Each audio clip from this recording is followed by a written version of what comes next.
राजकीय बातमी। ठाणे पालघर मतदारसंघात भाजपचा शिंदेंना धक्का देण्याचा प्रयत्न सुरू आहे का असा प्रश्न उपस्थित होतोय। कारण शिवसेनेकडून क्षितिज ठाकूर यांचा विचार सुरू आहे, तर भाजपकडून माजी महापौर राजू पाटील यांचं नाव चर्चेत आहे। हेमंत सावरा राजन नाईकांनी राजू पाटील यांची भेट घेतली। विधान परिषदेच्या निवडणुकीच्या तोंडावर शिवसेना भाजपात धुसफूस सुरू असल्याची चर्चा या भेटीनंतर सुरू झाली आहे।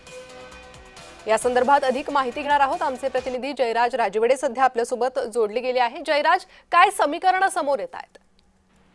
नक्कीच प्रणिती, जे काही समीकरण जे आहेत ते समोर येताना आता काही दिवसातच कळणार आहे। कारण की एकीकडे ठाण्यामधून भव्याचे माजी आमदार क्षितिज ठाकूर यांना उमेदवारी देण्यात येणार होती, तर दुसरीकडे काल आपण चित्र पाहिलं असेल का पालघरचे खासदार डॉक्टर हेमंत विष्णू सावरा व नालासोपाराचे आमदार राजन नाईक यांनी राजू पाटील यांची भेट घेतलेली आहे। तर कुठे ना कुठे युतीमध्ये तडा निर्माण होण्याची शक्यता वर्तवली जात आहे ठाण्याच्या उमेदवारीवरून। तर ठाण्यामधून वसई विरारचे माजी महापौर राजू पाटील यांना ही उमेदवारी देण्याचं जवळपास निश्चित करण्यात येणार असल्याची सूत्रांची माहिती मिळालेली आहे। पण आता पाहणं महत्त्वाचं ठरणार आहे का आता शिवसेनेचे विद्यमान आमदार रवींद्र फाटक यांना डावळून राजू पाटील यांना उमेदवारी देण्यात येत आहे का, हे पाहणं महत्त्वाचं ठरणार आहे।